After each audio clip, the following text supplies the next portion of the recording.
Hi friends, ಎಲ್ಲರಿಗೂ ವಣಕ್ಕಂ. Welcome back to mom 6 11:45.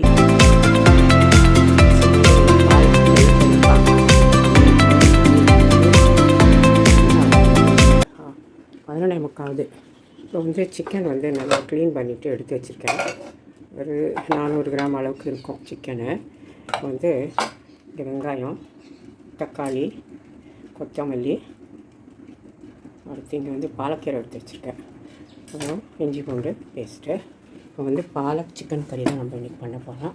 ஒரு குக்கர் போட்டுட்டா எப்போவுமே டைம் ஆகிடும் இல்லையா, அதே மாதிரி இன்றைக்கும் டைம் ஆகிடுச்சு. நான் தான் கடைக்கு போய் வாங்கிட்டு வந்தேன். ஏன்னா நான் ரேஷனுக்கு போனேன். இன்றைக்கி தான் எனக்கு அது லக்கு. 2 பேர் தான் இருந்தாங்க ரேஷன். லக்கு தான் நான் இவ்வளோ 24ஆம் தான் போனேன் இன்றைக்கி. அது வாங்கிட்டு உடனே சரி எதிரிலேயே சிக்கன் கடை நம்ம விட்டுருவோமா, சரி வாங்கிடலாம் அப்படின்ட்டு வாங்கிட்டு வந்துட்டேன். இப்போ இதுக்கு ஆயில் சேர்த்துட்டேன். இதெல்லாம் பட்டை வகையெல்லாம் போட்டுக்கலாம். குக்கரில் நம்ம அப்படியே தாளித்து தான் 1 பாட் கறி தான் செய்ய போகிறோம். ஏன்னா மணி ஆகிடுச்சு 12:30க்கு நான் ரெடி பண்ணணும். ஒரு அரை மணி நேரத்துக்குள்ளே நான் ரெடி பண்ணி ஆகணும்.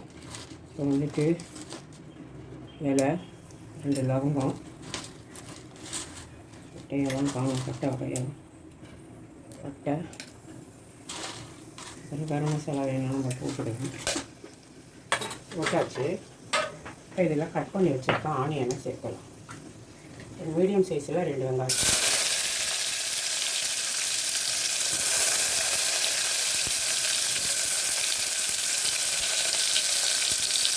இதில் தேவையான உப்பு சேர்த்துக்கலாம்.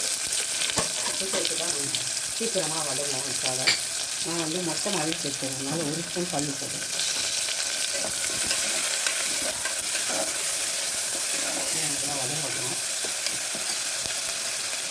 இப்படியே இஞ்சி பூண்டு பேஸ்ட்டு சின்ன ஸ்பூன், அதனால் 2 போடுறேன். நார்மலாக ஒரு ஸ்பூன் நம்ம சாப்பிடுவோம், அதனால் 1 போட்டுக்கிறோம்.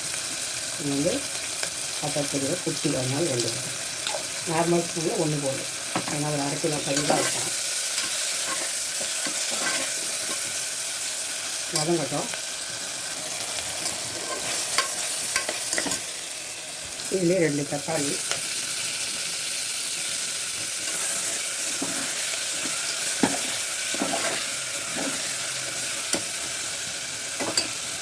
வதங்கிட்டோம்.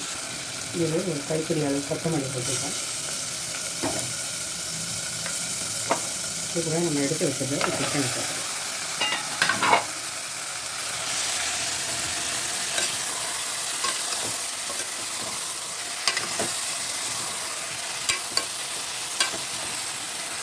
வதங்கட்டும். கொஞ்சம் மூடி வைக்கலாம். இப்போ இதுலேயே சிக்கன் மசாலா பவுடர் சின்ன ஸ்பூனில் 1 ஸ்பூனு, அடுத்து மிளகாத்தூள் 1, 2, தனியா பவுடர் 1 ஸ்பூன், மஞ்சள் தூள், இது காஷ்மீர் சில்லி பவுடர் 1/2 ஸ்பூன், அடுத்து கரம் மசாலா பவுடர் சின்ன ஸ்பூனில் 1/4 ஸ்பூன் இந்த அளவு போடும்.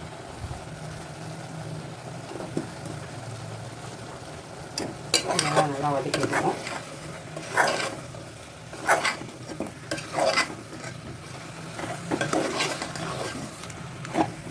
கொஞ்சம் மூடி வைக்கலாம். ஓப்பன் பண்ணுறேன்.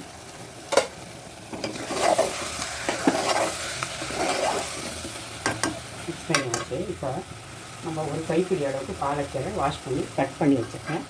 அதையும் சேர்த்து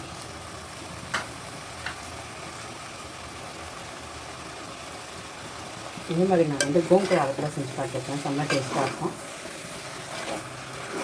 நான் அரைச்சி கூட போடலாம். எனக்கு வேணாம் எனக்கு அப்படின்னுக்காக நான் அப்படியே கட் பண்ணியே போட்டுருக்கேன். எங்கள் வீட்டில் கொஞ்சம் இது மாதிரி இருந்தால் சாப்பிட வைக்குவாங்க இந்த இடத்துல. பாலக் பன்னீர்லாம் நம்ம செய்வோம் இல்லையா, அதே மாதிரி தான் இது பாலக் சிக்கனு. நான் ரொம்ப அதிகமாக பாலக்கீரை போடலை, ஒரு கைப்பிடி தான் போட்டேன். இது கொஞ்சம் மூடி வைக்கலாம். இது கூடவே ஒரு சின்ன புளிக்கரணி அளவுக்கு தயிர் சேர்த்துக்கலாம். இதை போதும். அதையும் நல்லா மிக்ஸ் பண்ணிவிட்டு வதக்கிடுவோம்.